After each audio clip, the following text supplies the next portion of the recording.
The study of Julian Vane, the Duke of Sterling, was a room that had forgotten how to breathe. It was a sepulchre of mahogany and ancient dust, where the air tasted of old ink, dried parchment, and the cold, metallic scent of a fire that had died out hours ago. Julian Vane sat behind a desk of carved oak that seemed more like a barricade than a piece of furniture, his presence dominating the narrow pool of light cast by a single, flickering tallow candle. He was a man of iron and shadow, his features chiseled with the unforgiving precision of a sculptor who had long ago ceased to believe in mercy. His grey eyes, the colour of a winter sea just before a storm, remained fixed upon the heavy document resting between them. For 7 years, Julian Vane had carried his sorrow like a heavy mantle, a persistent and chilling mist that had settled into his bones after the public disgrace that had nearly shattered the family name. He did not look like a man entering a marriage. He looked like a soldier preparing for a siege. Across from him, Penelope Beaumont sat with a spine as straight and unyielding as a steel rod. She wore a dress of charcoal wool, plain to the point of severe, and her hands were folded neatly in her lap, though a careful observer might have noticed the faint, stubborn stains of indigo ink upon her fingertips. Penelope Beaumont was not a beauty of the fragile golden sort that the London ton prized. Her face was a study in geometric competence, her eyes sharp and clear, reflecting a mind that functioned with the rhythmic certainty of a pendulum. She did not tremble under the Duke's frigid gaze. She had spent the last 4 years managing the chaotic ledgers of her father's crumbling estate, and she knew that silence was often the most effective tool in a woman's arsenal. To Julian Vane, she was a necessity, a respectable name to secure his lineage and a quiet presence to manage the domestic machinery of Sterling Abbey. To Penelope Beaumont, he was a mystery of stone and repressed fire, a man whose soul appeared to be under perpetual audit. Julian Vane reached for a heavy silver quill, the movement slow and deliberate, as if every action was calculated to conserve energy. He did not look at her when he spoke, and his tone emitted a deep, resonant rumble that seemed to vibrate in the very floorboards. He informed her that the marriage was a transaction of the highest order, a contract designed to restore the equilibrium of his house and nothing more. He stated clearly that while she would have his name, his protection, and the keys to his estate, she must never seek that which he no longer possessed the capacity to give. "My heart is a barren field, Penelope," he said, and the finality in his tone was like the striking of a funeral bell. "Sow no seeds there, for I assure you that nothing will grow." He expected her to flinch, or perhaps to offer a soft, weeping protest of the sort he had come to anticipate from the daughters of the nobility. He expected the usual performance of wounded sentimentality. Instead, Penelope Beaumont leaned forward slightly, her gaze drifting not to his face, but to the financial appendix of the Vane marriage contract that lay open beside the main document. She did not speak of love, nor of the coldness of his welcome. Instead, her eyes narrowed as they scanned the columns of figures detailing the projected revenue from the Sterling coal mines.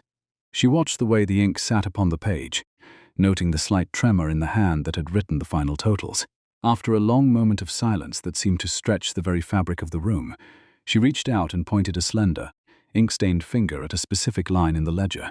"Duke," she began, her voice calm and devoid of the flutter of nerves, "if you intend for this union to be based upon the absolute precision of a contract, you might wish to correct the transposition error in the 3rd column of the appendix.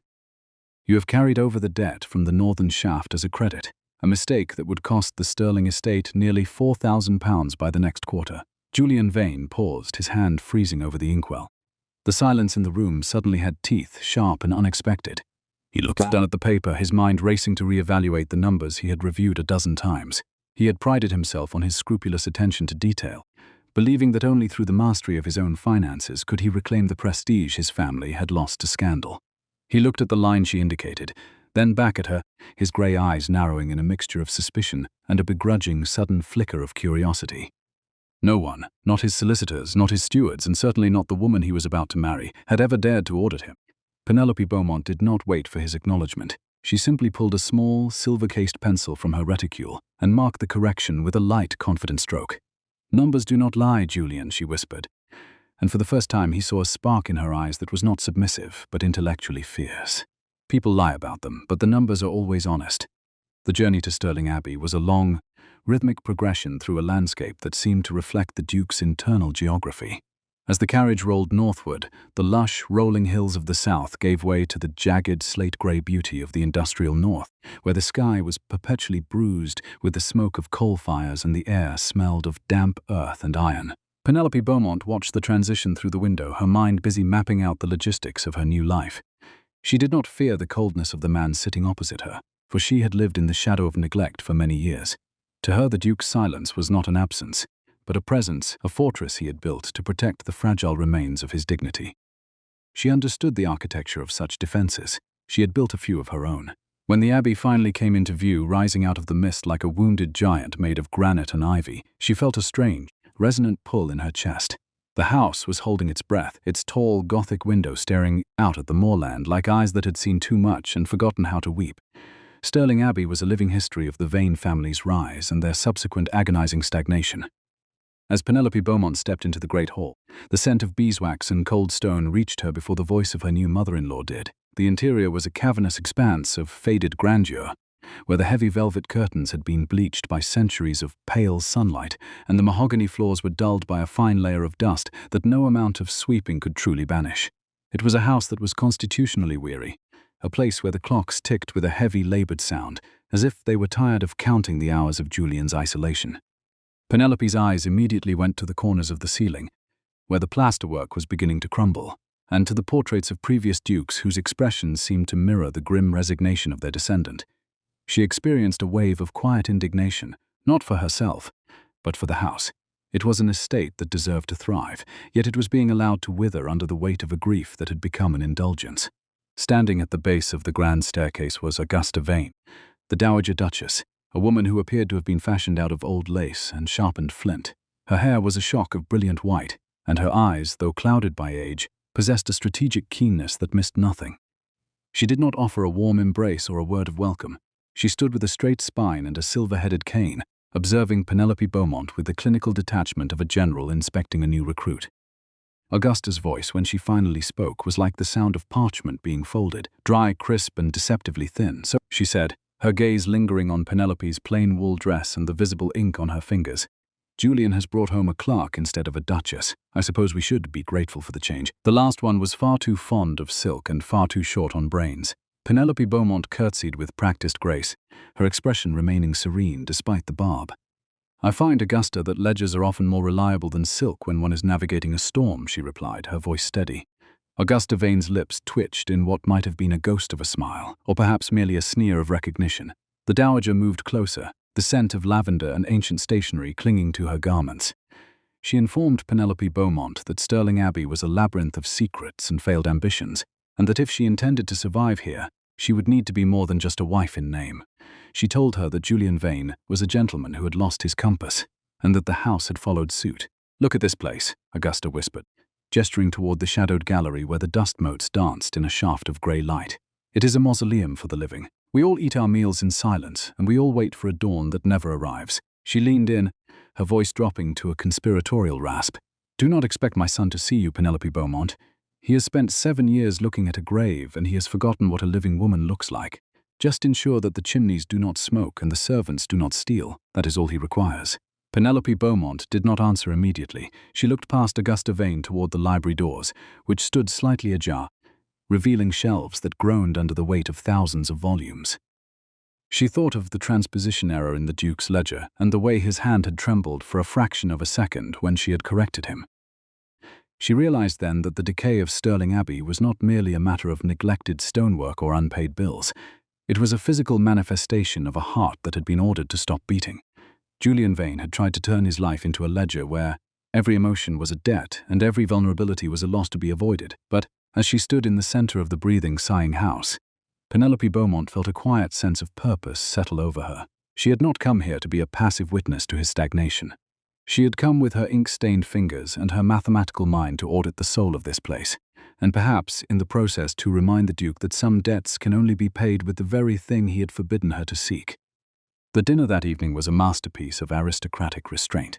They sat at a table long enough to house a small village, with Julian Vane at one end and Penelope Beaumont at the other, while Augusta Vane occupied the center like a silent judge. The only sound was the rhythmic clink of silver against fine bone china and the low, guttering hiss of the candles in their silver branches. Julian Vane did not initiate conversation. He ate with a mechanical efficiency, his gaze fixed on a point somewhere above Penelope's head. He seemed to be physically contained within himself, his shoulders braced as if against a heavy wind that only he could feel. Penelope watched him, noting the way the shadows carved deep lines into his face. He was a sorrow wearing a man's coat, a powerful intellect that had been turned inward until it had become a weapon against its own owner. She realized that his ultimatum was not an act of cruelty, but a desperate measure of safety. By forbidding love, he was attempting to ensure that he would never again be surprised by pain. As the meal drew to a close, Julian Vane finally looked at her, his grey eyes unreadable.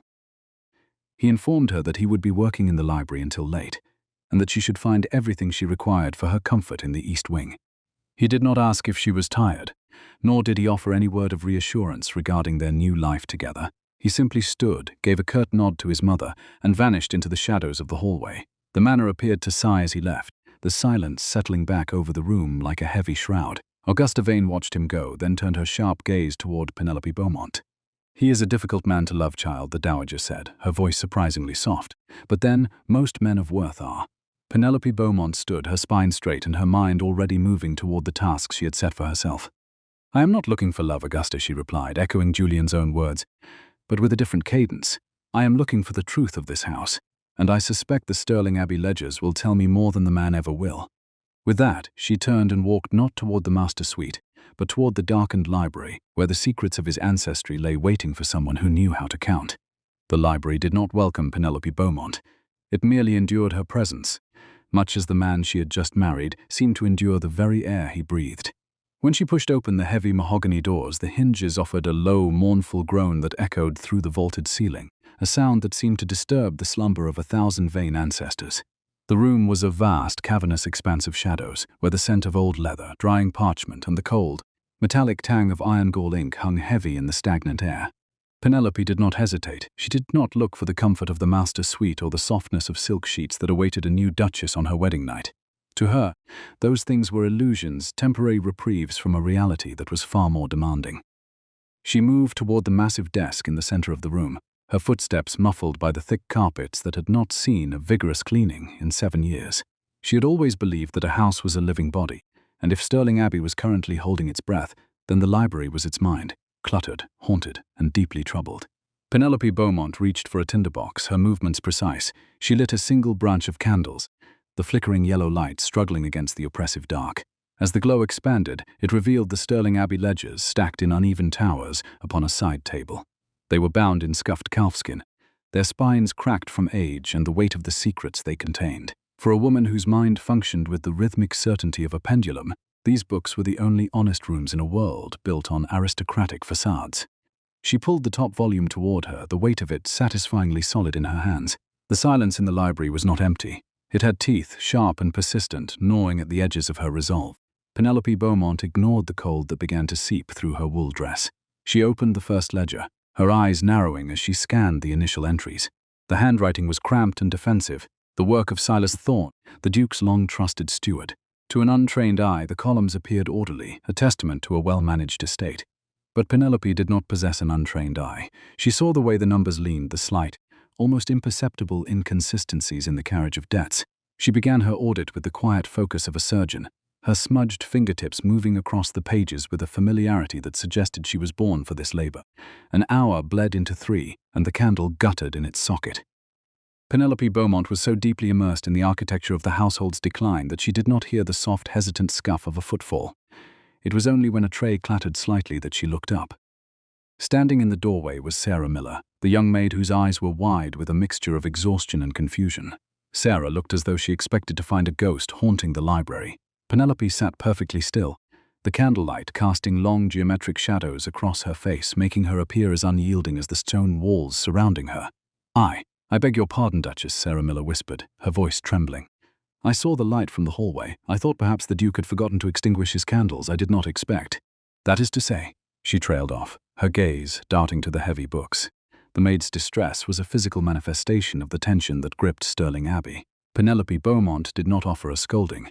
Instead, she gestured for Sarah Miller to enter, her voice low and steady. "You may set the tray down, Sarah," she said, noting the maid's name with a mental note of its placement in the house's hierarchy. "I find that a pot of tea is exactly what this hour requires, and perhaps a fresh candle, if you would be so kind." Sarah Miller moved forward, her steps small. As she placed the tray on the edge of the desk, her eyes lingered on the columns of figures. "You should be resting, Duchess," the girl ventured, her curiosity outweighing her fear. "It is your wedding night. The house is not used to such activity at this hour." Penelope Beaumont looked at Sarah Miller, truly seeing her, not as a servant, but as a witness to the stagnation she intended to end. "This house has rested for long enough, Sarah," she replied, her voice carrying a quiet, resonant power. "It has slept until it has forgotten how to wake. I am simply performing an audit of the soul, beginning with these books." Sarah Miller did not fully understand the words, but she felt the shift in the room's energy. She curtsied deeply and vanished back into the shadows. Left alone, Penelope Beaumont returned to her task. Her mind was a ledger of its own, calculating the cost of the loyalty shown by Silas Thorne.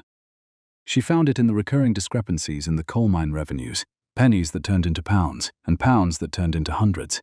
It was a systematic embezzlement, a slow bleeding of the estate's lifeblood that had been disguised as unavoidable losses due to the industrial pressure of the northern shafts.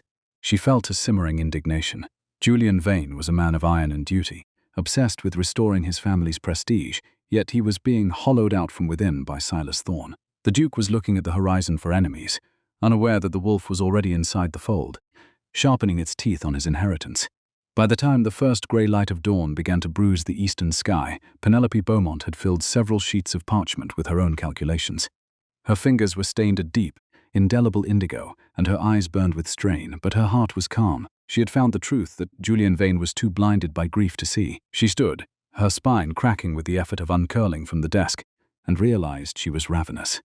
The house was beginning to stir, the low rhythmic sounds of the staff beginning their morning chores rising from the depths of Sterling Abbey. Penelope gathered her papers with the grim satisfaction of a woman who has found the missing piece of a dangerous puzzle. She made her way toward the kitchens, her movement through the house a spatial progression from the intellectual isolation of the library to practical reality. The scent of wood smoke and rising bread reached her before she reached the threshold. The kitchen was a vast, stone-flagged room that breathed with the heat of the great hearth. A dozen servants were already in motion, their voices a low murmur that ceased instantly the moment the new Duchess appeared. Penelope Beaumont did not look like a woman who had just spent her wedding night in romantic bliss. Her hair was slightly loosened from its severe pins, and the ink on her fingers was a blatant badge of her midnight labor. "I require a cup of coffee and a seat by the fire," Penelope stated, tone cutting through the stunned silence. She did not wait for an invitation. She moved to a scrubbed pine table and sat, spreading her audited sheets out before her, as if the kitchen were merely another branch of her office. The cook stared at her in open shock before scurrying to obey. Penelope Beaumont ignored the whispers. She was focused on the entries for the prior year, where £300 had vanished into the maintenance of a secondary hoist, a hoist that she suspected did not exist. The heavy thud of boots on the stone floor announced the arrival of the master before his shadow even crossed the lintel. Julian Vane entered the kitchen like a storm that had run out of lightning but retained all of its thunder. He stopped dead when he saw her, his grey eyes widening in a rare moment of visible shock. He was dressed for the mines, his heavy coat damp with the morning mist, his features chiseled with a fatigue that mirrored her own. He had clearly been awake for hours, perhaps walking the perimeter of Sterling Abbey like a man guarding a grave. For a heartbeat, the silence in the kitchen was absolute. "Penelope," he said, his tone emitting a deep, resonant rumble. "What in the name of God are you doing in the kitchens at 6 in the morning?" He looked at her disheveled hair, then at the ink-stained fingers resting on the parchment. His expression shifted to a cold, simmering irritation. "I informed you that your comforts were prepared in the master suite. I did not expect to find my wife in the kitchens, while the sun has barely cleared them, or..." Penelope Beaumont looked at him, her gaze as level as a ledger's balance. She did not flinch, nor did she offer an apology for her presence. "I find that the master suite is too far removed from the truth of this house, Julian," she replied, her voice calm and devoid of nerves. "And I did not come to Sterling Abbey for comfort. I came to provide a service that it seems you have neglected." She tapped a finger on the sheets of parchment. "Your steward, Silas Thorne, is not merely incompetent, Duke. He is a thief over the last 7 years. He has systematically extracted over £12,000 from your northern coal interests under the guise of equipment failure and structural repairs." Julian Vane took a step forward, his jaw tightening so hard that a small muscle in his cheek began to pulse. "Silas Thorne has been with my family since before I took the title," he hissed, his voice dropping to a dangerous whisper that sent the servants scattering. "He is the one honest man in a world of scoundrels. You have been in this house for less than 24 hours, Penelope. Do not presume to audit a man's character based on a night spent staring at dust-covered books. You are a duchess, not a clerk. Return to your rooms and leave the management of this estate to those who understand the weight of its history." He reached out as if to sweep her papers aside, his movements dominated by the need to contain a reality he was not prepared to face. Penelope Beaumont did not move her hand. Instead, she looked up at him, her sharp-featured face illuminated by the firelight, her eyes reflecting an intellectual spark that was fierce and unyielding. "Numbers don't lie, Julian," she noted, tone cutting through his anger like a cold wind. "People lie about them. They use sentiment and history to mask the rot, but the arithmetic is always honest. If you wish to remain a duke in anything but name, I suggest you look at the records for the winter hoist repairs. And then I suggest you ask Silas Thorne why the bill was paid to a company that was dissolved 3 years ago in London." Julian Vane froze. The silence once again had teeth. He looked down at the sheets of parchment, his mind racing to reconcile the image of his loyal steward with the cold evidence laid out in Penelope's precise script. He had worn his grief like weather for 7 years, allowing it to blur his vision and dull his instincts, believing that duty was enough to keep the house standing. But as he looked at the woman sitting before him, ink-stained, exhausted, and utterly competent, he felt the first crack in the ice that had encased his heart. He did not smile. He did not offer a word of thanks. But for the first time in 7 years, he looked at Penelope Beaumont and did not see a grave. He saw a strategist.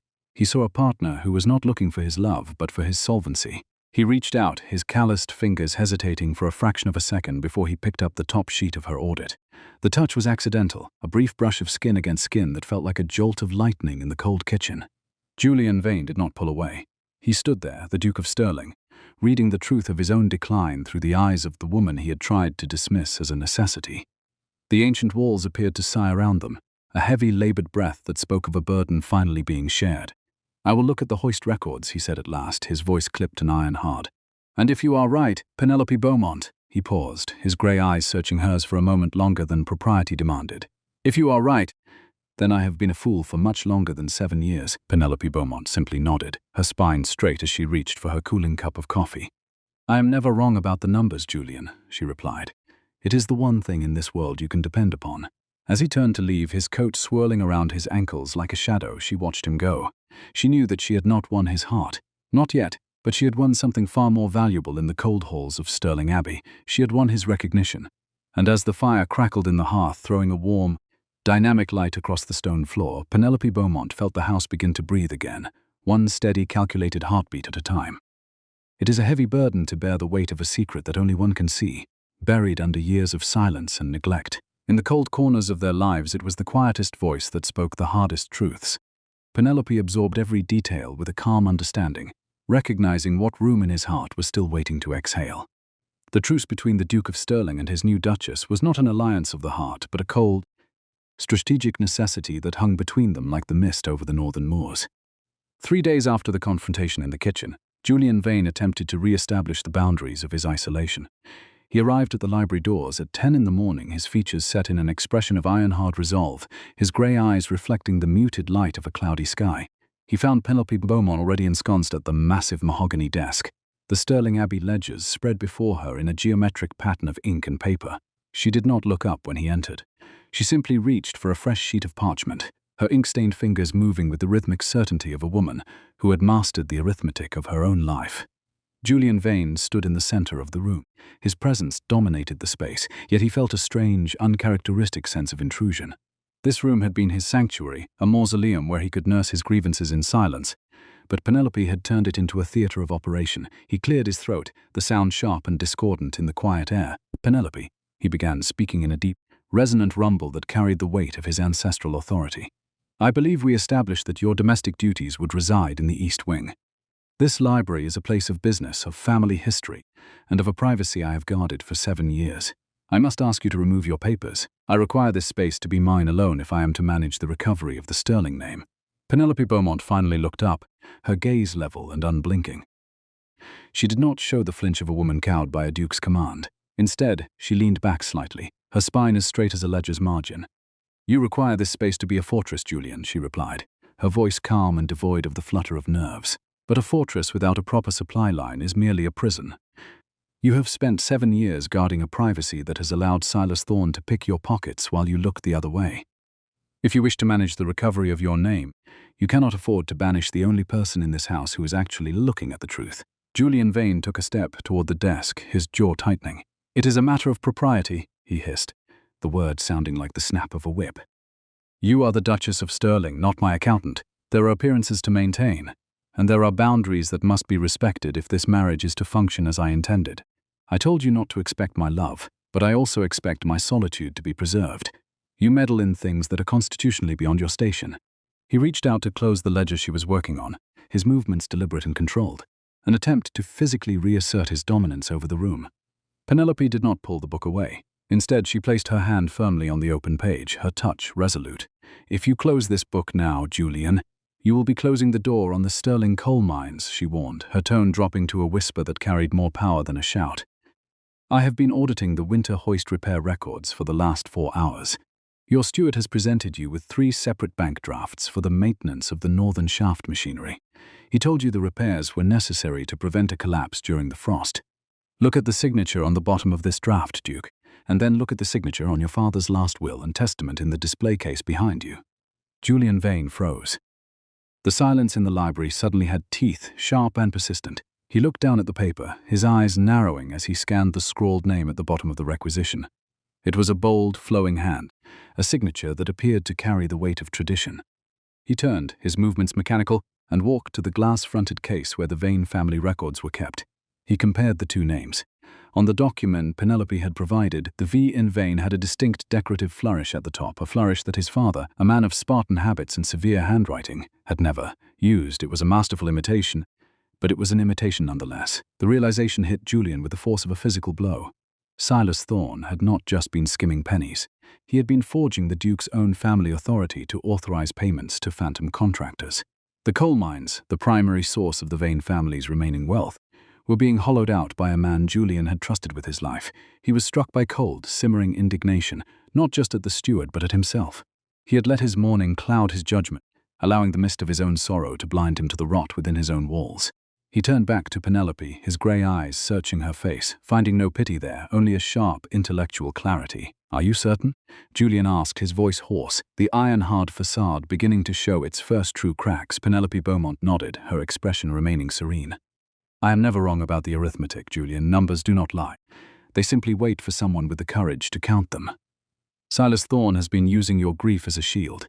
He knew you would not look too closely at the details as long as the totals appeared to support your hope for restoration. But the foundation of this house is built on a forgery. Had I not meddled, as you call it, you would have signed the deed for the northern shaft over to a holding company that exists only in your steward's part pocket by the end of the quarter."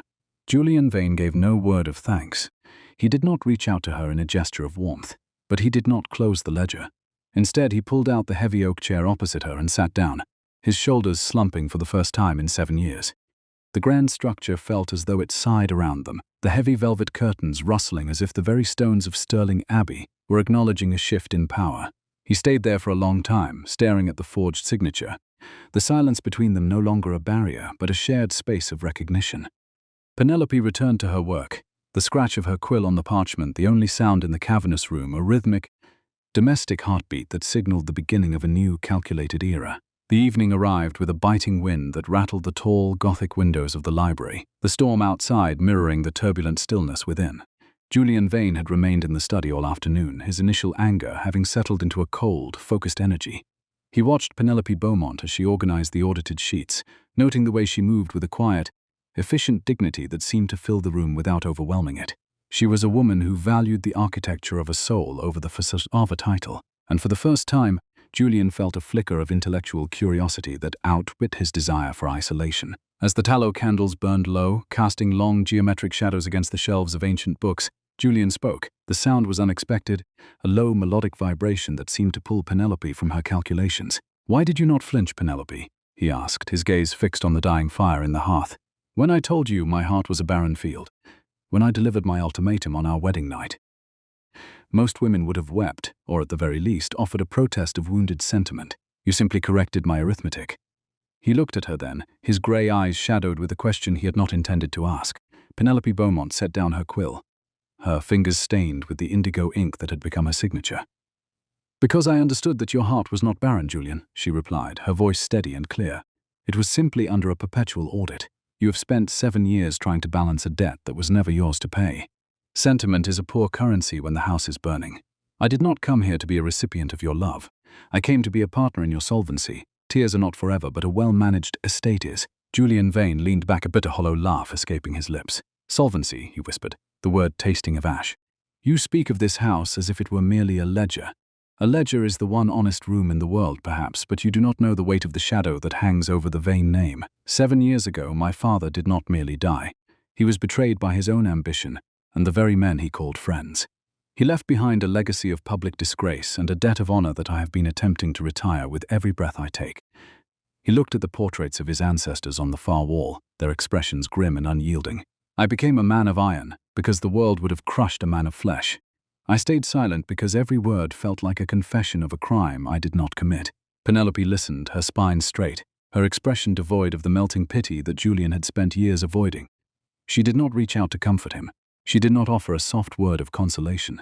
Instead, she looked at him with the same clinical detachment she applied to the Sterling Abbey ledgers. "Your father's disgrace is a historical entry." "Julian," she said, her voice resonant and firm. "It is a figure on a page, a deficit that occurred in a previous cycle. It does not carry shame unless you allow the interest to accrue. You have wrapped yourself in his tragedy like a shroud, but shrouds are temporary. Stone remains. This house is stone. You are stone. But even stone needs to be cleared of the moss and the rot if it is to stand another century." Julian Vane felt a strange, jarring sense of respect. No one had ever spoken to him with such objective logic. No one had looked at the grave he had been tending and seen only a piece of faulty accounting. He realized then that being seen by the right person was not the danger he had imagined. It was the only safety worth the name. He stood and walked to the window, looking out at the dark, bruised sky. "I was not always this way," he said, his voice barely audible over the wind. "There was a time when I believed in the goodness of the soil and the loyalty of the men who worked it. But after the scandal, the silence, it seemed, had teeth. It ate away at everything I thought I knew until only the duty remained." Penelope stood as well, moving to the side table to retrieve the tea tray that Sarah Miller had left earlier. She poured a cup, the scent of bergamot and steam rising into the cold air. "Then you must decide if the duty is to the past or to the future," she said, handing him the cup. The accidental touch of her hand against his was a jolt of heat in the frozen room, a brief, tactile bridge between two souls that had forgotten how to connect. Julian did not pull away. He looked down at her, seeing the ink on her fingers and the fierce, unyielding light in her eyes. "You are a remarkable woman." "Penelope Beaumont," he whispered, the admission sounding like a confession of his own. The house seemed to hold its breath as the Duke and Duchess stood in the center of the library, the silence no longer heavy with grief, but pregnant with a new, intellectual understanding. Julian Vane had spent 7 years looking for a way to restore his family's prestige through isolation and iron-cold duty, but he was beginning to realize that the salvation of Sterling Abbey lay in the hands of the woman he had tried to keep at a distance. She had not won his heart, not yet, but she had earned his intellectual respect, victory far more enduring in the cold halls of their shared history. As the fire crackled one last time before dying out, the estate appeared to draw breath again, a slow, steady inhalation that spoke of a foundation finally being cleared of its lies. It is often true that the hardest truths are the ones that actually set a person free, even when they come from the least expected source. In the quietest hours of their lives, it was the sharpest mind that offered the softest sanctuary. Every word shared between them forged a new understanding. They were both finally ready to count the unspoken truths in their own lives. The journey to the northern reaches of the Sterling estate was a rhythmic, bone-deep progression through a landscape that seemed to be losing its color as they moved deeper into the industrial heart of the county. The carriage was a wooden box of shared isolation, its interior smelling of expensive leather, damp wool, and the faint citrusy bite of the bergamot Julian Vane favored. Outside, the sky was a bruised expanse of charcoal and slate, the rain a persistent needle-like drizzle that blurred the jagged outlines of the coal mine tipples and the limestone crags. Julian Vane sat opposite his wife, his heavy coat buttoned to the chin, his grey eyes fixed upon the window. He did not speak, for he had worn his silence like armor for 7 years, and he did not yet know how to discard it without feeling the cold. He watched Penelope Beaumont from the corner of his eye, his gaze clinical and restrained. She did not behave like the other women of his acquaintance, the golden fluttering daughters of the London ton who treated a carriage journey as an opportunity for decorative chatter or calculated complaints about the damp. Penelope sat with her spine as straight as a steel rod, a map of the northern shaft spread across her lap. She was not looking at the scenery. She was looking at the topography of their survival. Her marked fingertips moved across the parchment, tracing the lines of the coal seams with a focus that was utterly devoid of vanity. She was navigating a map that existed only behind her eyes, her mind a theater of logistical strategy. Julian Vane felt a strange, uncharacteristic sense of recognition. He had spent his life observing the world for threats, but he realized now that he had never truly looked at the woman sitting 3 feet away from him. He had mistaken her quietness for submission, her plainness for a lack of ambition. But as he watched the way she calculated the distance between the southern vent and the northern hoist, he saw that her silence was tactical. It was the quiet of a general before a siege, the focused stillness of a mathematician who knew that a single error in judgment could lead to a total collapse. She was not a duchess to be displayed. She was a partner to be consulted. The realization was a jarring, uncomfortable shift in the ledger of his heart. He noticed the way the grey light from the window caught the sharp angle of her jaw and the clear, unwavering depth of her eyes. She did not seek his approval, nor did she attempt to fill the void of his indifference with meaningless words. She simply existed in her own intellectual competence, a woman who understood that time was a currency that should not be wasted on facades. Julian Vane felt a flicker of irritation, a low, simmering heat that disturbed the frozen equilibrium of his grief. He had told her not to expect his love, believing that he was the one setting the terms of their distance. But as she sat there, utterly absorbed in the architecture of his estate, he realized that she was the one who had successfully isolated him. She did not need his affection to function. She only needed his books. The grade of the slope at the third shaft is too steep for the current horseskin, Penelope said suddenly, her voice calm and resonant, breaking the silence with the precision of a struck bell. She did not look up from the map. If we continue to pull the heavy tonnage at this rate, the gears will shear within the month. Silas Thorne has reported the output as consistent, but he has not accounted for the mechanical wear that occurs when the friction exceeds the lubricant's capacity. We are trading the future of the machinery for a temporary increase in the quarterly report. Julian Vane leaned forward, his interest piqued despite himself. Thorne assured me that the gin was serviced in October, he said, his voice a low rumble. He provided the invoices for the grease and the replacement teeth for the main wheel. Are you suggesting he lied about the maintenance as well as the funds? Penelope Beaumont finally looked up, her gaze meeting his with an intensity that was almost physical. I am suggesting that he understood you would not climb down into the grease and the dust to verify the work, Julian. He provided you with a ledger that satisfied your sense of duty while he allowed the reality of the mine to rot. He treated the estate as a corpse to be picked clean, believing that you were too blinded by your own sorrow to notice the smell of the decay. She folded the map with a sharp, decisive movement. Numbers don't lie, Duke, but men use them to build cages for those who are too weary to count for themselves. The carriage lurched as it struck a deep rut in the road, and for a heartbeat Julian Vane's hand reached out to steady her. His fingers brushed against her arm, a brief tactile bridge through the heavy wool of her cloak. He did not pull away immediately, and neither did she. The contact was a jolt of heat in the cold interior, a sudden sharp reminder that they were not merely two intellects sparring over a map, but two living souls bound together by a contract that was beginning to feel less like a transaction and more like a destiny. He saw a flicker of something in her eyes then, not fear, but a mirroring of his own startled recognition. The silence between them, which had once been a barrier of stone, suddenly felt like a held breath. By the time they returned to Sterling Abbey, the house was a silhouette of jagged shadows against a sky the color of a bruise. The internal geography of the estate seemed to have shifted in their absence, the hallways feeling tighter, the dust more oppressive. Julian Vane led the way to the library, his footsteps echoing on the stone floors with a heavy, purposeful rhythm. He felt a sense of urgency that had nothing to do with the mines and everything to do with the secrets that still occupied the corners of his home. He went straight to his father's desk, a massive, mahogany monstrosity that had always seemed to Julian like a monument to a failure he could never quite define.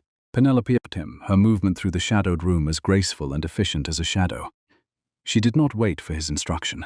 She walked to the desk and ran her hand along the polished wood of the lateral panels, her fingers searching for the irregularities that a carpenter might leave behind. Your father was a man of patterns, Julian, she whispered, her voice barely audible over the sighing of the wind in the chimney. Augusta told me that he spent his final months writing poetry, not for publication, but as a way to map his thoughts. She found the verses nonsensical, a jumble of numbers and imagery that she dismissed as the wanderings of a dying mind. She pulled a small, tattered volume from her reticule, a collection of his father's final writings that she had retrieved from the attic. Julian Vane watched her, his heart beating with a slow, heavy thud. He had avoided those poems for 7 years, believing them to be a record of his family's final, humiliating decline into madness. But as Penelope opened the book, he saw that she had marked several pages with slips of paper. She pointed to a specific stanza, her ink-stained finger, tracing the words. The 7 stars must guard the gate, where 3 and 5 shall lie in wait. 2 and 1 the sequence keep, before the silent masters sleep.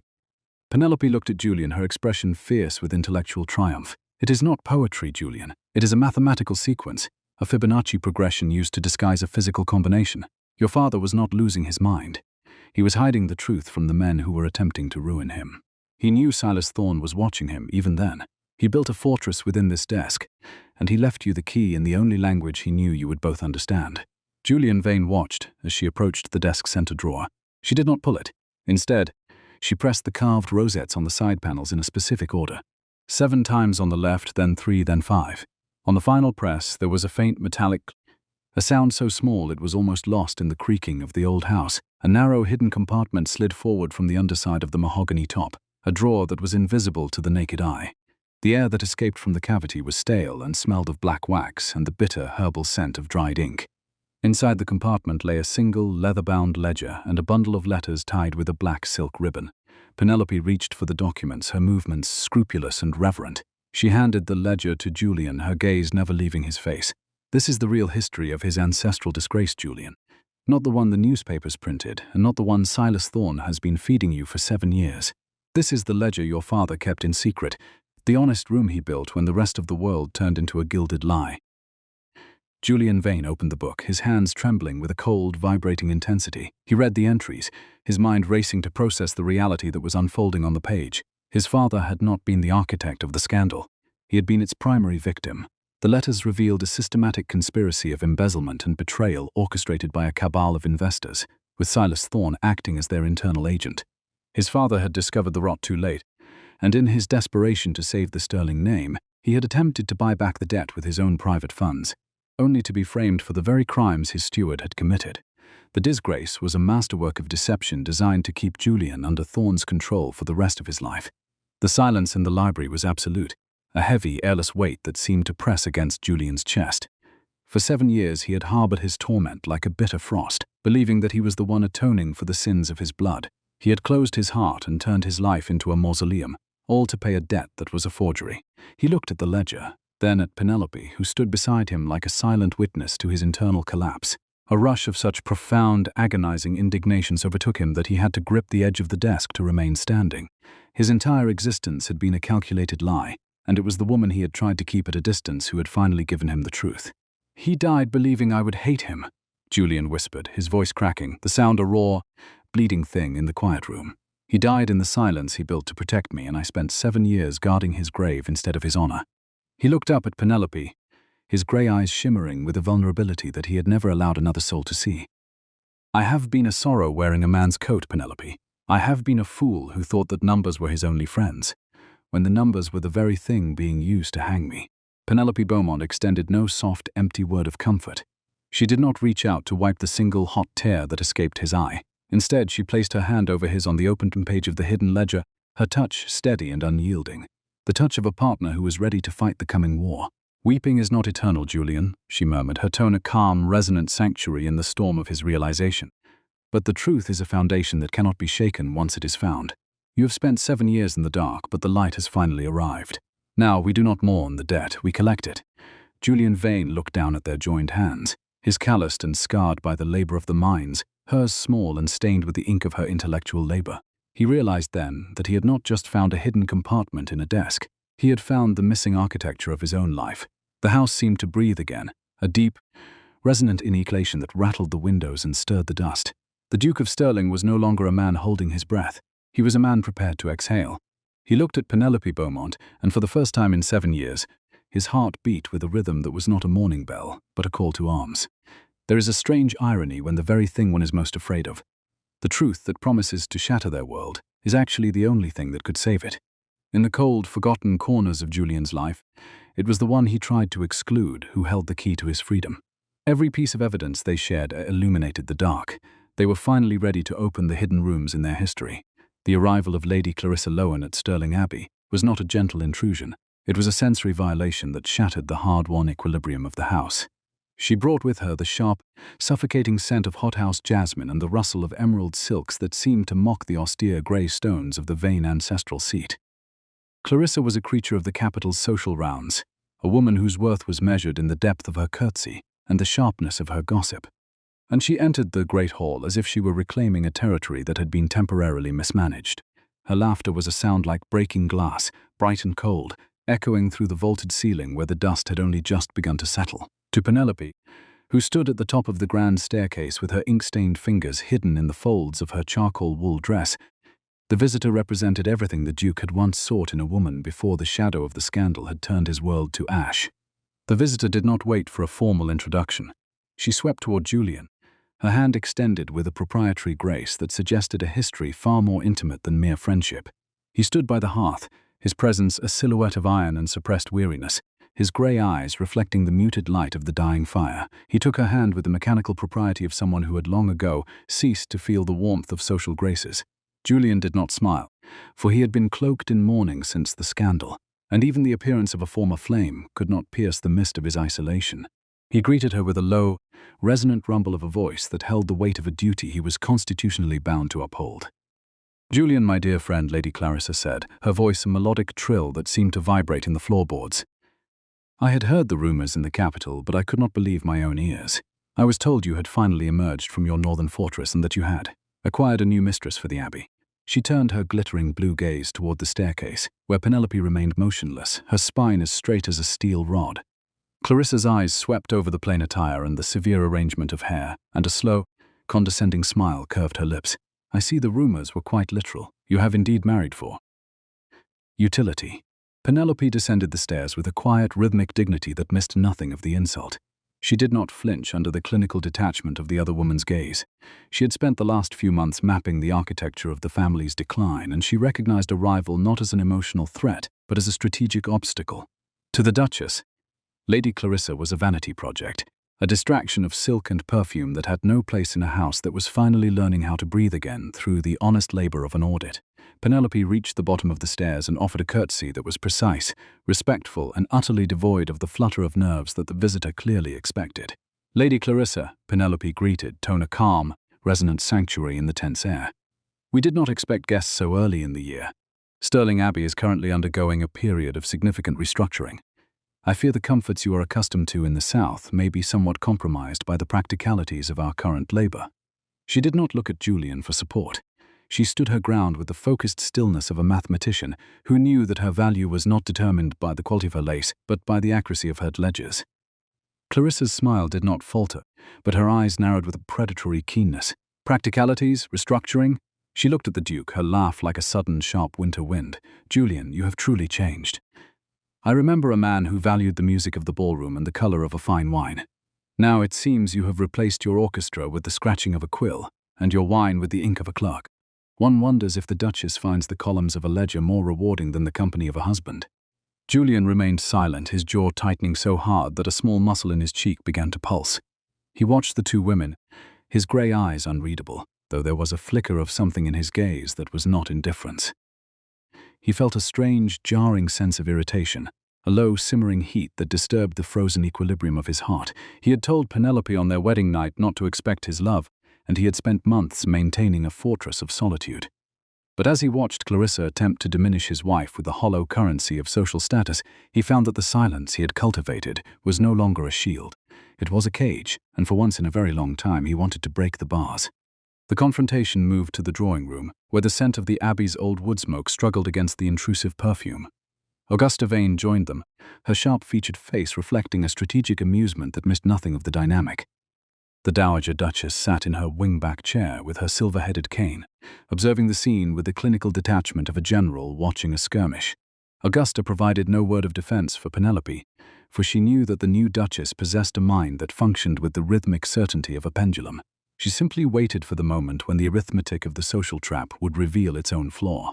"I am told, Penelope," Lady Clarissa began, her voice dripping with a simulated concern that was as false as a gilded coin, "that you have taken a particular interest in the management of the northern coal mines. Such a grimy occupation for a woman of your station.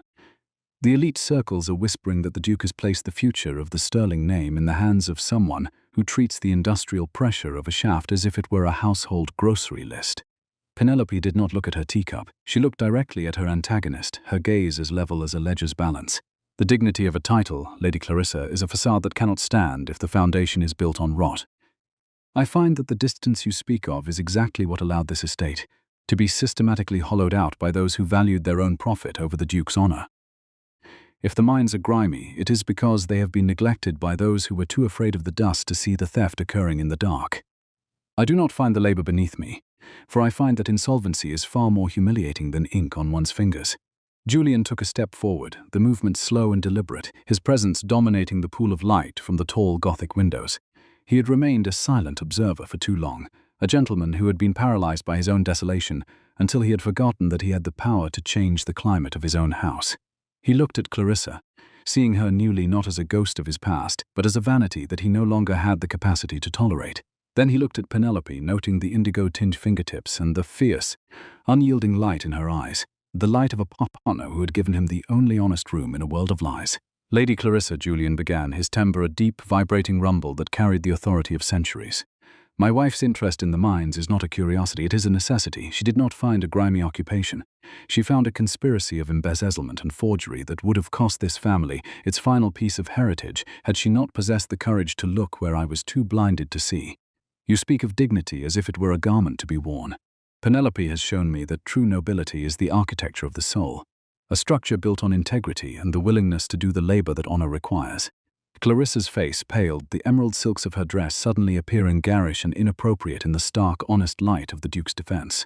She opened her mouth to offer a retort, a clever barb designed to reclaim her social standing, but the words died in her throat under the frigid weight of his grey eyes. He did not look at her with anger. He looked at her with the absolute indifference of an individual who had finally recognized the difference between a facade and a foundation. "Julian," Clarissa whispered, her voice trembling with shock and a sudden sharp realization that she had lost a game she had not realized was being played. "You cannot mean that you value the mind of a clerk over the loyalty of your own class." "I value the truth, Clarissa," he replied, his voice iron-hard and final, "and I find that in 7 years, Penelope is the first person who has looked at me and not seen a grave. She looked at the numbers, and she saw a man who was being betrayed. If that makes her a clerk in your eyes, then I can only say that I have found my clerk to be more valuable than any duchess the southern social circles have ever produced. Her intellect is the most valuable asset the Sterling name has ever held." He turned away from Clarissa then, moving toward the library doors with a purposeful stride. He did not wait for her departure, for he had already dismissed her from the ledger of his life. As he reached the threshold, Julian paused and looked back at Penelope, who remained standing in the center of the room, her expression serene. He felt a jolt of such profound, agonizing yearning that he had to grip the handle of the door to remain steady. The Duke was irritated by the lack of control he felt over his own heart, a heart he had once thought beyond redemption, but which was now beating with a rhythm that was irrevocably linked to the woman with the ink-stained fingers. Penelope watched him go, her heart resonant with a quiet, triumphant heat. She did not seek a romantic confession, nor did she need a declaration of love to know that she had finally been seen. The public defense her husband had offered was more than a gesture of protection. It was an admission of intellectual parity, a recognition that their union was no longer a transaction of convenience, but a partnership of the soul. Later that evening, after Clarissa had departed the Abbey in a flurry of wounded pride, Julian and Penelope found themselves once more in the library. As they leaned over the massive mahogany desk, their hands met over a blueprint of the third shaft. It was an accidental touch, a brief, tactile bridge through the cool air, but neither of them pulled away. Julian's calloused fingers rested against Penelope's small, ink-stained hand. The contact was a jolt of heat in the frozen room, a sharp reminder that the emotional mandate he had set on their wedding night was a fortress that had finally been breached. "I did not expect this, Penelope," the Duke whispered, his voice a low vibration. "I told you not to sow seeds in a barren field, and yet you have managed to make the stone itself bloom. I am irritated by how much I have come to depend on your mind, and I am utterly outmatched by the quiet power of your spirit." Penelope refrained from making any soft, weeping protest. She simply looked at him, her sharp-featured face illuminated by the flickering yellow light.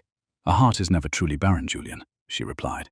"It is merely a ledger that has been poorly managed. We have spent months auditing the past, but I find that the future is a clean page, and I should like to write it with you." The ancient stones seemed to pause in anticipation, a living entity that seemed to acknowledge the shift in the climate of its masters. Julian realized that while he had not expected love, he could no longer survive without hers. True nobility, it seemed, was not found in the silence of a grave, but in the courage to speak a name with hope. It became evident that the greatest protection one could ever receive was not a shield of iron, but the simple, profound act of being truly seen for who they are. In the cold halls of their history, it was the one who challenged his convictions who held the key to his sanctuary. Every word they shared became a testament to their resilience, defending their brilliance against the whispers of the world. The winter assembly was a fever of reflecting glass and beeswax-scented vapidities, a performance of aristocratic relevance that Julian Vane found constitutionally exhausting.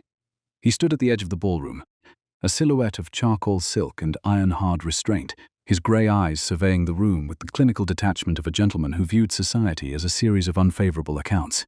The scent of hot tallow and crushed winter roses hung thick in the air, a cloying perfume that only made the suffocating nature of his station more apparent. For 7 years, Julian had shrouded himself in sorrow, a persistent and chilling mist that had settled into the very architecture of his soul. He did not look for comfort in the rhythmic swirl of silk. He looked only for the threats that lingered in the shadows of his family's recovery. Yet, as he watched Penelope Beaumont navigate the crowd, he felt a quiet confirmation of the brilliance he had come to rely upon. She did not attempt to mirror the fragile golden beauty of the other women. She wore a gown of midnight velvet, severe and elegant, her spine as straight as a steel rod. Her ink-smudged hands were hidden beneath gloves of the finest lace, a secret badge of the intellectual labor she had performed in the cold hours of the previous night. Julian was not left to his reflections for long. Lady Clarissa Lowen approached with the calculated drift of a swan. She paused beside him, her gaze flickering toward Penelope with a dismissive sharpness. "A bold choice of velvet, Julian," Clarissa murmured, her voice like the hiss of velvet against a cold floor. Though perhaps a bit severe for a woman who spent the previous evening scrubbing ink from her knuckles rather than preparing for the season's most anticipated event. One wonders if the Beaumont lineage has quite prepared her for the demands of a ducal ballroom. Julian did not blink, his grey eyes hardened into flint. "Penelope possesses an architecture of the soul that does not require the gilding of your approval, Clarissa," he replied, his tone possessing the iron edge of a locked vault. "Her intelligence is the only asset in this room that is not for sale, and I find her ink-stained fingers far more impressive than a hand that has never known the weight of a meaningful task." Lady Clarissa's smile faltered, the social rejection from the Duke of Sterling acting as a public erasure of her influence. She retreated into the crowd, leaving Julian to watch his wife with a pride that reinforced the thaw which had already irreversibly altered his heart. The announcement of the mandatory waltz was a social mandate that Julian could not ignore. He moved toward his wife, his footsteps rhythmic and purposeful. When he took her hand, the touch was familiar yet electric, a jolt of heat through the silk of his gloves. Penelope looked up at him, her gaze clear and unwavering, reflecting a mind that functioned with the rhythmic certainty of a pendulum. She did not seek a romantic validation in his eyes. She stepped into the circle of his arms with the focused stillness of a strategist who knew that the most important conversations in this house were always spoken in whispers. As the orchestra began the first swelling notes, they moved as one, defined by the absolute precision of their partnership. He guided her through the spinning crowd, his movements dominated by the need to protect the fragile sanctuary they had built within the walls of Sterling Abbey. Penelope leaned in slightly, a movement subtle enough to appear like affection to the casual observer, but Julian felt the shift in her internal geometry. The silence between them, which had once been a barrier of stone, suddenly had teeth. "Julian," Penelope whispered, her voice a calm, resonant sanctuary against the music. "The waltz is an excellent theatre for a confession. Do not look toward the far corner, but Silas Thorne is watching us with the intensity of a creditor who suspects his debt is about to be called in. I have completed the final audit of the winter hoist repair records. It was not merely a matter of simple theft as we first calculated. The signatures he forged were the authorization for a systematic transfer of the estate's mineral rights to a consortium of investors who seek to dismantle your legacy." Julian's hand tightened slightly on her waist, his jaw setting into a line of iron. "The investors," he murmured, the thought tasting of ash and old betrayals. "The very men who initiated the original lawsuit against my father. You are suggesting that Thorne has been the mole within our house since the day the scandal broke." "I am stating it as a mathematical certainty," Penelope replied, her gaze fixed on the cravat at his throat. "I found the link in the Fibonacci sequence your father left in his hidden compartment. The numbers Thorne used to authorize the payments were not random. They were a code that signaled the readiness of the northern shaft for a hostile takeover. He has been hollowing out the foundation of the Sterling name from the inside, waiting for the industrial pressure of the winter season to provide a pretext for a total collapse. He is not merely a thief, Julian. He is the architect of your family's disgrace." The realization hit Julian with the force of a cold wind. He looked over her shoulder, his grey eyes narrowing as they found the steward standing near the refreshments. The man's expression was a study in well-practiced loyalty that now appeared to Julian as a masterwork of deception. The Duke swallowed a sudden spike of such profound indignation that he had to consciously regulate his breathing to maintain his aristocratic composure. For 7 years he had treated Silas as a trusted companion in his isolation, unaware that the wolf was already inside the fold. He realized then that he had been guarding a grave while the living enemy sat at his table. "He believes I am too blinded by my own sorrow to see the truth," Julian said, speaking in a resonant undertone that carried the weight of grinding stone. "He thinks the silence of this house is his greatest weapon." "Then we must show him that the silence has been replaced by an audit," Penelope declared, tone resonant with a quiet, triumphant heat. "The numbers do not lie, Julian. They have given us the weapon. Now we must choose the moment to strike." Winter's grip tightened over the following month, turning the autumn rain into the jagged ice of a brutal northern season. The transition from the gilded brilliance of the winter assembly to the jagged, industrial reality of the northern coal mines was a spatial progression that mirrored the hardening of Julian's resolve. In the grey, bruised light of a midwinter dawn, a messenger arrived at Sterling Abbey. The storm had arrived not as a guest, but as a creditor, and the industrial pressure of the freeze had finally pushed the neglected machinery of Shaft 3 to its breaking point. Julian Vane did not hesitate. He dressed in his heavy coat of wool and leather, his features chiseled with the unforgiving precision of a leader who was prepared for a siege. He expected Penelope to remain behind, safe within the stone walls of the abbey. Instead, he found her already waiting in the carriage. The blueprint of the third shaft spread across her lap and a surveyor's glass tucked into her reticule. "The numbers will not wait for the storm to clear, Julian," she said, her voice calm and devoid of nerves. "If the hoist fails, the lives of 50 men are the interest on your steward's debt. I am the only one who can calculate the structural load of the support beams before the timber gives way." The journey north was a rhythmic, bone-deep battle against the elements. The carriage lurched through ruts of frozen mud, the air smelling of wet slate and the metallic tang of coal dust. The skeletal frames of the winding towers loomed out of the storm like the bones of prehistoric beasts, shivering under the relentless assault of the sleet. When they reached the mine head, the scene was a theater of chaos. Miles Hatcher, the grizzled foreman, stood by the roaring engine, his face grim with the knowledge of a worker who had seen too many collapses. He looked at the Duke with a mixture of hope and skepticism, but when his eyes fell upon Penelope, his expression shifted to one of open disbelief. "Your Grace," the foreman shouted over the wind, "the northern shaft is muttering like a dying animal. The winter hoist has jammed, and the secondary support is buckling under the pressure of the ice. We cannot send the men down to clear the gears until we know if the roof will hold. With all respect, this is no place for a lady." Penelope stepped from the carriage, her boots sinking into the coal-blackened slush. The smell of damp wool and sulfur was thick in the air, but Penelope did not seem to notice. She walked straight to the man and took the blueprint of the third shaft from Julian's hand. "I am not here as a lady, Mr. Hatcher," she said, her voice cutting through the roar of the wind with the precision of a struck bell. "I am here as the auditor of this estate's failures. If your hoist has jammed, it is because the friction in the main gear has exceeded the load-bearing capacity of the lubricant Thorn failed to purchase. Show me the current pressure readings on the steam gauge." For the next 3 hours, Julian watched his wife perform a masterwork of intellectual labor. She did not flinch as the ground vibrated beneath her feet, nor did she recoil from the grit that stained her velvet cloak. She sat at a scarred pine table in the foreman's hut, her stained digits a blatant badge of a rhythmic certainty that silenced every doubt in the room. She calculated the stress points of the shaft, her mind navigating a map of structural integrity that no one else could see. Julian stood beside her, his presence a shield against the cold. He felt a surge of pride that was not based on her fragility, but on the absolute brilliance of her competence. "The collapse will begin at the western junction if we do not relieve the pressure on the primary hoist within 20 minutes, Penelope said, her voice steady as she handed the final calculations to Hatcher. "You must counterbalance the weight with the secondary winch at exactly 3/4 tension. The arithmetic is honest, Mr. Hatcher. If you follow these figures, the roof will stabilize." The foreman hesitated for a fraction of a second, looking from the paper to the Duke. Julian nodded, his voice a sheer wall of absolute command. "Trust the Duchess, Miles. Her numbers have never failed this house yet." The next 20 minutes were a slow burn of tension that seemed to stretch the very fabric of time.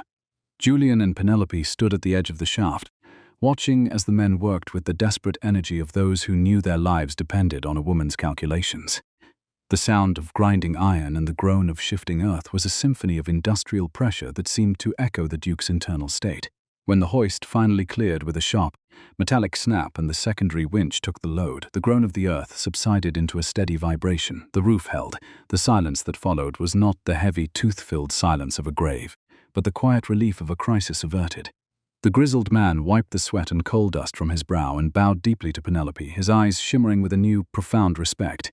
Julian led Penelope back toward the foreman's hut, the adrenaline of the moment leaving them both breathless.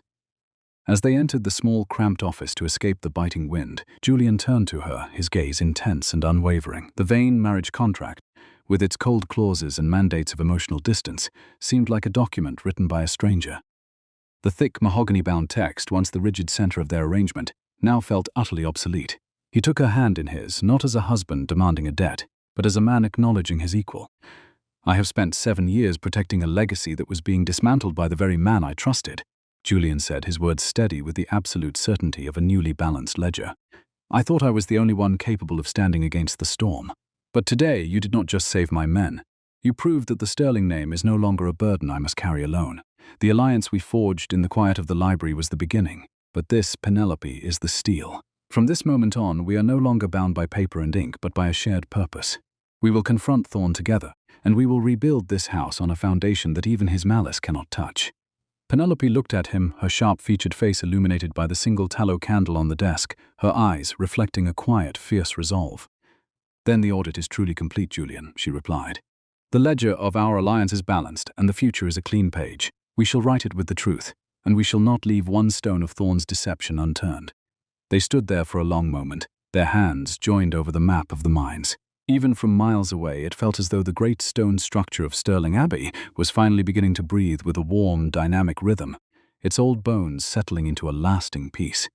The master of the abbey had suffered his lingering despair for a long time, but as he looked at the woman who had become his greatest strength, he realized that the storm had finally passed and the real battle for their home had only just begun. It is a rare revelation when the very moment one feels most outmatched becomes the moment they find their greatest strength. In the cold, industrial corners of their lives, it was the one who held the arithmetic of their souls who led them back to the light.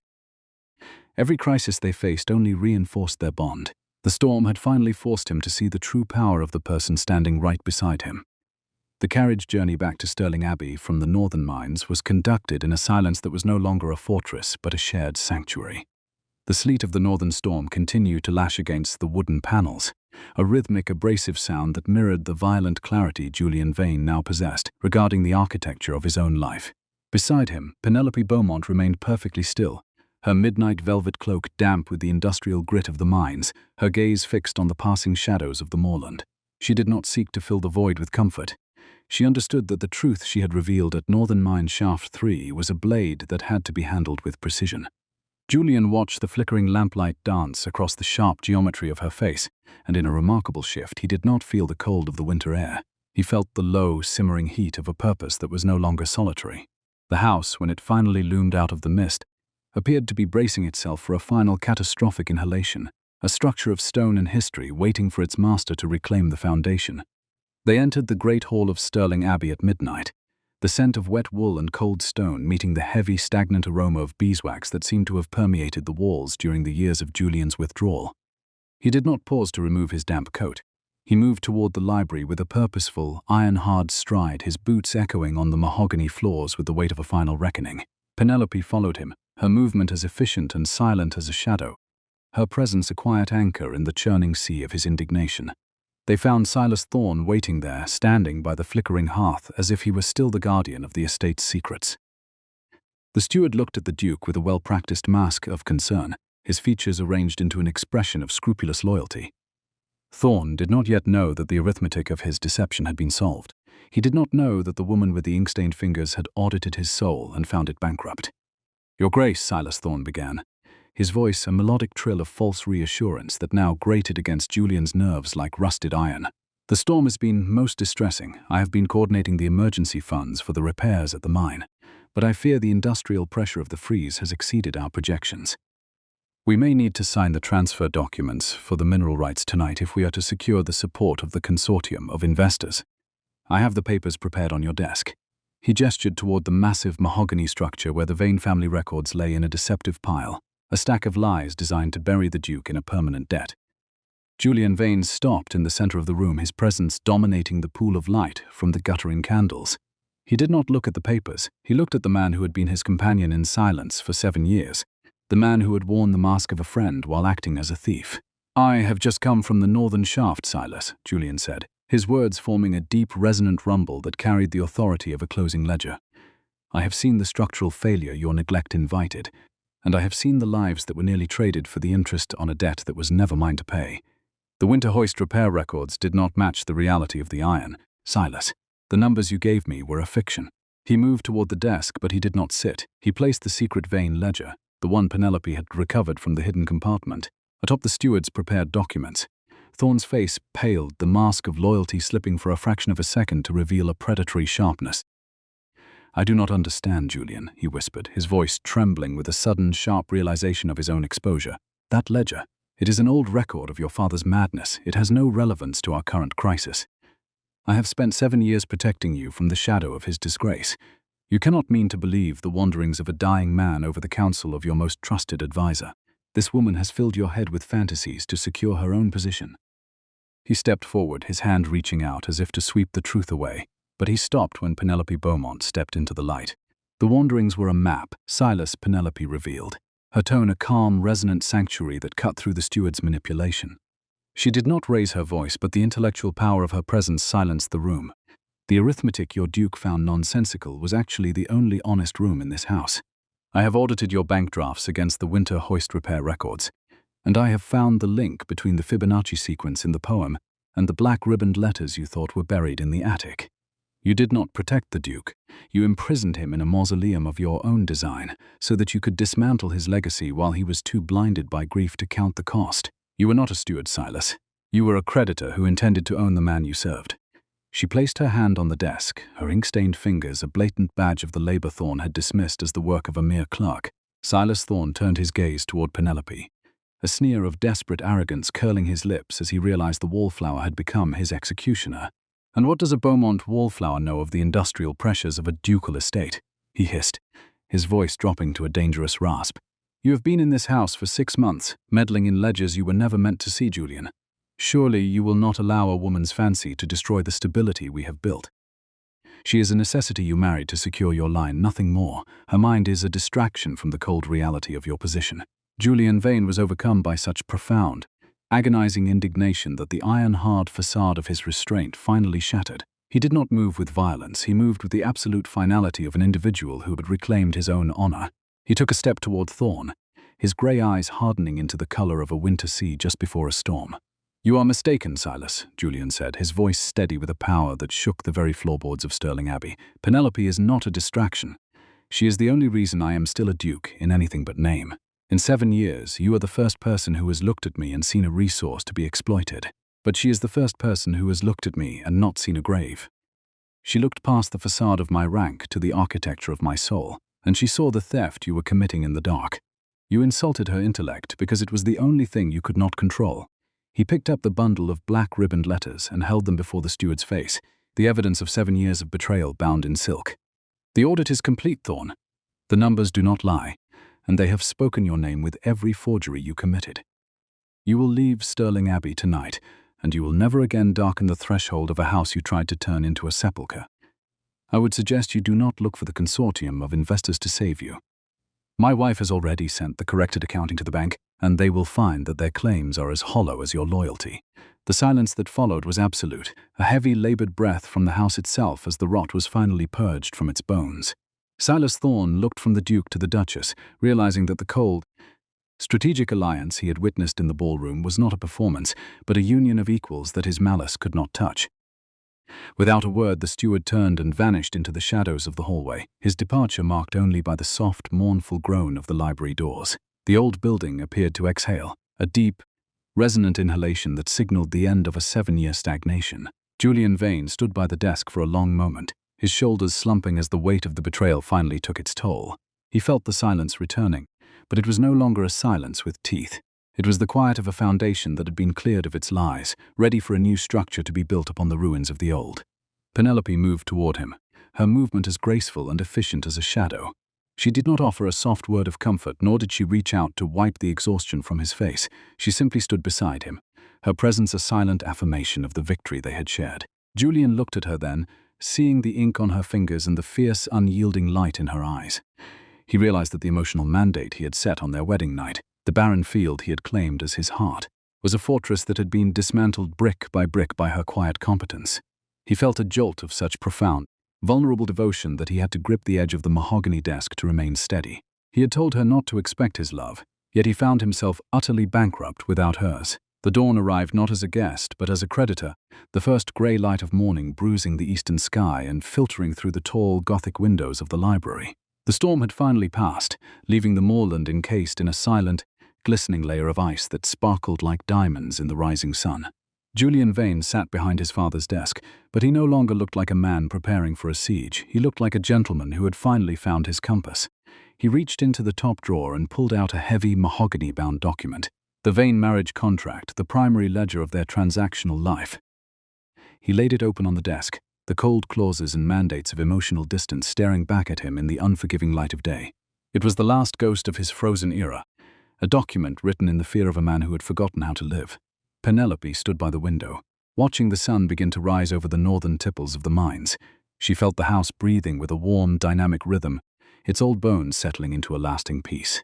When Julian spoke, his tone carried a low, melodic vibration that seemed to pull her back from the horizon. "Penelope, come here," he said, and the sound of her name in his mouth carried a resonance she had never heard before. She moved to his side, her gaze falling upon the contract. She did not speak, for she knew that the most important accounts in this house were always settled in the quiet, in the spaces between the words and then the measurements of the heart. "I delivered an ultimatum on the night we signed this paper," Julian said, his grey eyes searching hers with a vulnerability that was absolute. "I told you that my heart was a barren field and that nothing would grow there. I spent 7 years believing that my duty was to stay frozen, to guard a grave so that I would never again be surprised by pain. I treated our marriage as a transaction because I was afraid of the audit you would perform on my soul. I did not want to be seen, because I was afraid there was nothing left to see." He reached for the silver quill and drew a heavy, decisive line through the clause that forbade love, the ink wet and black against the parchment. "I was wrong, Penelope Beaumont. I am outmatched by your spirit, and I am utterly dependent on the light you have brought into this cold house. I am no longer a man holding his breath." He stood and walked to the hearth where the fire had been rebuilt into a warm, roaring blaze by the morning staff. He held the Vane marriage contract over the flames, the mahogany binding catching the golden light. This document was built on the fear of someone who had forgotten how to live. It was a ledger of isolation that no longer has a place in the Sterling name. We do not need a contract to define a partnership that has already saved this estate. He released the paper, and they watched together as the contract met the heat, the edges curled and blackened, the ink of their transaction turning to ash in the rhythmic dance of the fire. The smell of charred parchment filled the room, a sensory callback to the cold study where they had first met, but the air was now filled with the warmth of an earned prosperity and a shared future. "The original agreement is void, Julian," Penelope whispered, her voice a calm, resonant sanctuary that felt like home. "But I find that a partnership of equals is a far more stable foundation for an estate than any mandate. We have audited the past, and we have found that while numbers do not lie, they are not the only truth that governs a life. A heart once thought beyond redemption proves itself remarkably resilient when given the chance to beat anew." She reached out and took his hand, her dark-tipped fingers lacing with his calloused ones. The touch was no longer an accident or a necessity of propriety. It was a choice, a deliberate balancing of their shared ledger. Julian Vane pulled her closer, his forehead resting against hers as the last of the contract vanished into the embers. He felt the architecture of his soul shifting, the walls of his fortress finally crumbling to reveal a sanctuary he had not known he possessed. "I did not expect my love, Penelope," he whispered, his voice cracking with the weight of his devotion. "But I find that I can no longer survive without yours. You are the architect of our future, and I should like to spend the rest of my days as your most scrupulous partner." The estate was suspended in apprehension no longer. It was breathing with a full, living heart, its halls no longer mausoleums but rooms filled with the promise of a history they would write together. The Sterling coal mines continued to hum with industrial pressure, and the Abbey's old bones continued to settle into the earth, but the silence that occupied the library was now filled with the rhythmic scratch of 2 quills working as one. Julian and Penelope Vane built a legacy that was not based on the facade of a title, but on the intellectual parity and moral integrity they had forged in the cold. A heart that had endured such a bitter winter for a near decade had finally found the sun, and the arithmetic of their souls was forever balanced in the ledger of a lasting, unyielding love. Have you ever found that the very moment you stopped guarding your heart was the moment you finally found the safety you had been searching for all along? In the quietest hours of our shared history, it is often the one who holds the arithmetic of our souls who leads us to the truth of who we are meant to be. I read every word you contribute to our hearthside circle, and I am moved by the resilience I find there. Tell me, what part of your own life is finally ready to move from a transaction to a transformation? I am listening from the hearth, and I look forward to the stories you will bring to our next gathering.